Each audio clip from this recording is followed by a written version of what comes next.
Man, do I have a lot to say in this video. In case you don't know, I recently lost over half of my fish when I failed to put dechlorinator in doing a water change in Alcatraz, my 240-gallon African cichlid tank. Instead of putting dechlorinator in what I usually do, I moved my camera when I was doing a time-lapse video, started focusing on that, and then my wife's football team was playing and I started watching that, and I totally skipped the step of putting dechlorinator in. In this video, I'm going to tell you how to deal with a situation like that, but a lot more as well, including your guys' awesome response to my video and how this terrible disaster will change the course of this channel, and also what's in store for Alcatraz. But first, I want to start off by saying thank you so much for your positive response, for everything that you've given me. I told you in the description of the video that I deserve to be shamed for what I did, and I want to tell you that this is totally not true. And there are a couple of reasons for that. First of all, everyone makes mistakes. And if you're trying hard with your fish and you care about them and you make a mistake and it costs the lives of even all of your fish, you don't deserve to be shamed. You just need to take that and grow from it and become a better fish keeper. That's what this hobby is all about. It's growing constantly. And you're gonna lose fish. There's no way around it. Fish die all the time, but we very rarely encounter a situation where we lose all of them, and it can be devastating. So what we have to do is we just have to learn from that and move on. And hopefully that won't ever happen again. If you are seriously concerned about your fish and you have your heart engaged in this hobby, you're not a bad person for losing fish. It's just something that happens. Now, some of you gave me some responses, well, almost all of you gave me positive responses saying that how you have felt this way and you have lost fish, and it's so helpful to hear that from other fish keepers, because you feel alone when this happens. You just feel like the nightmare is yours alone and there's no one to share it with. And let me tell you this also, YouTube is a huge blessing. If you don't have a channel, you need to get one. Even if it's just to post stuff like what's going on in your life so you can document it later and show your kids, or document it and show your kids later, or your family, whatever. It's a huge blessing. I would not have been able to deal with this half as well had you guys not known what happened to my tanks. Because you can tell people that aren't fish people what happened. Like, I lost 25 fish, and they'll be like, oh, that's expensive. How much is that gonna cost to replace? Well, the cost of the money was the last thing on my mind when this happened, because I just cared about the fish. When I saw them all huddled down at the bottom of the tank, I was in a panic. And it wasn't because, oh my gosh, I'm gonna lose $600, $1,000 in fish. It was because I felt sorry for these guys, and I'm responsible for them. And if there's no one to share this with, you just felt isolated. YouTube is a blessing in that regard. But your comments helped me through this big time. I had so many helpful things that people said, some of them giving me ideas on how, of course, I can improve my own fish keeping so that this doesn't happen in the future. And I'll tell you about that in a little bit too. But some of you had some comments to say that weren't so helpful, and they were designed to just shame me for what I did. And I'm gonna tell you why I'm not taking those things to heart. So if I deserve to be shamed for what I did, then you know what that means? Then that means that you need to be shamed for when you make mistakes too. And that isn't true.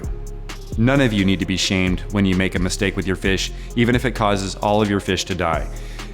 Because you are trying your best with these fish, and you care about them, and you're putting your whole heart into taking care of them. And you're gonna learn from it, and you're gonna grow. It's not like you're enjoying the fact that you lost all of your fish. So when people gave me comments like, you YouTubers, how do you even think about taking a video at a time like this? It just shows that all you care about is your channel. I didn't want to take a video of anything. In fact, I took a video of the fish and didn't show it when they were moved into the 75 because I didn't want you guys to see what was happening, because it would just rip your heart out. But what I took the video for was because I could post this and it'll help you guys. You'll know what it looks like when there's chlorine poisoning, first of all, but also if it happens to you, or if it's happened to you, you'll be able to identify with it and it'll help you heal. That's why I did it. It wasn't because I wanted to increase the views on my channel. That's just ridiculous. And then other people said like, well, look at all these fish you've killed and all the fish you've probably killed in the past. And now you're probably just gonna go out and buy more fish. Yes, I am. But the reason for that is because, I'm starting to tear up a little bit. The reason for that is because I'm in this hobby because I love it, because I love my fish. So yeah, I'm gonna buy more fish, And I have killed fish, but it isn't out of neglect. It's out of an honest mistake, and I'm growing from it, and you guys will grow from your mistakes too. That's how we deal with this in this hobby. We're not bad people for keeping fish.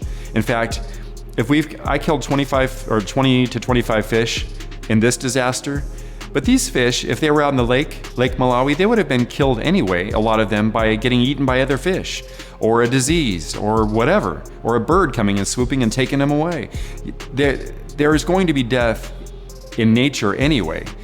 We're experiencing it here because of something that I did, but it's really no different. These fish had great lives in my tank, and I thank you, a lot of you, for saying that. So I don't feel guilty about what happened. I feel bad about what happened, but I don't feel shameful or disgraced or that I need to be belittled for what I did.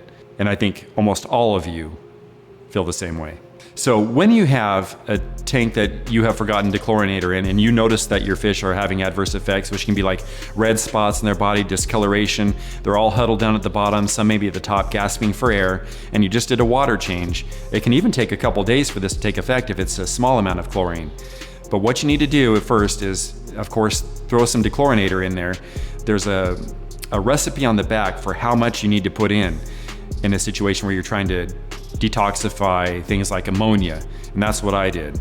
But I also got my fish out of the tank and put them in my 75-gallon tank. So I just got them out of there as quickly as I could, because that's instantaneously. I don't have to worry about the dechlorinator taking effect and how long it's going to take. Just got them out, and that saved some of my fish, but I still lost a lot of them. If it happens to you, you'll probably notice that most of your fish are going to die off within hours to maybe a day of when it happened, and that's what happened to me. I found also that if they start to turn over on their side and breathe heavy, that they're generally not coming back. I also wasn't sure when this happened if I had put the dechlorinator in. I know now I didn't.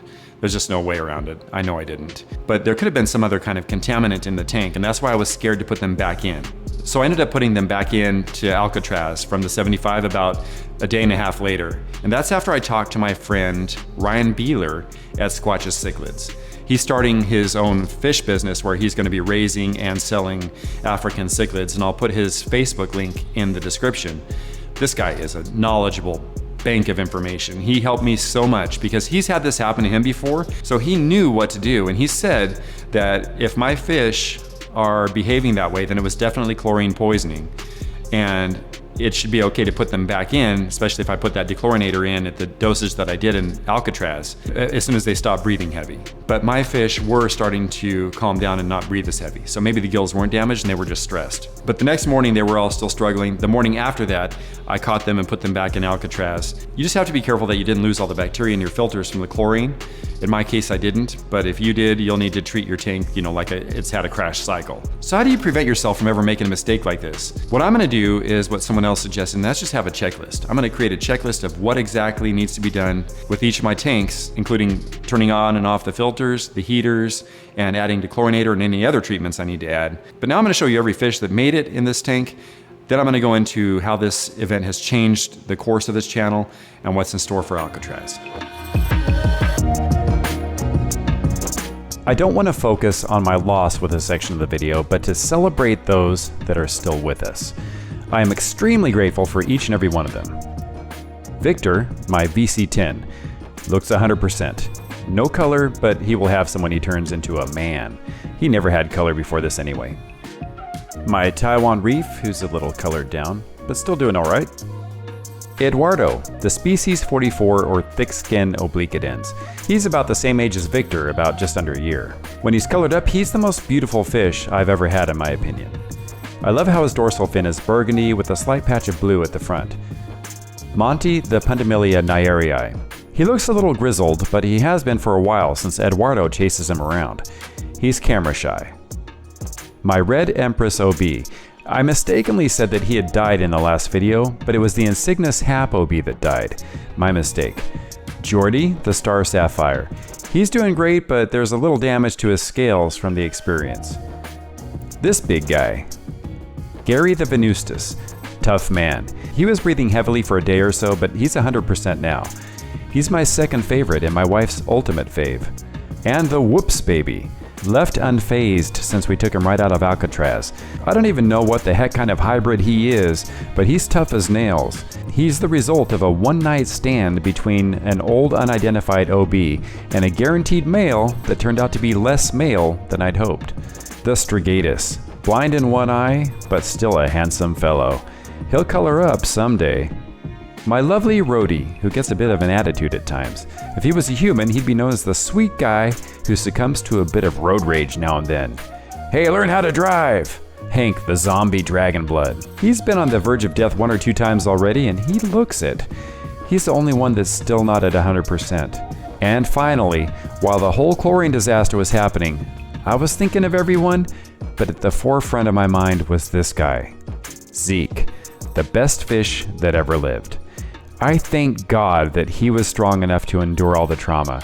I know he's not everyone's favorite fish in the tank, but he really is an amazing specimen. When people say terrible things to you online or something really bad happens to you, you don't want it to define you as a person. You don't want it to beat you down and say, that's what I am. You know, I'm the guy that didn't put dechlorinator in my tank. I am the person that killed 20 or more fish in my aquarium. That's not how I'm going to handle this. It hurts inside, but I'm not going to let it define me or the course of this channel. I can take that pain and I can carry it, and I can also continue on because my plan for this channel has always been to provide fun, entertaining, and useful information about fish. That's the goal of this channel. And this is not going to change because of some stupid mistake I did that cost the lives of my fish.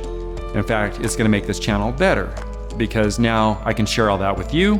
I have experience in it. It's not going to happen again.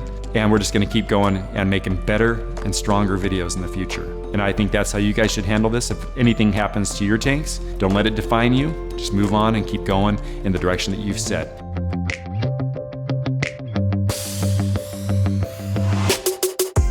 So what's going to happen with Alcatraz now?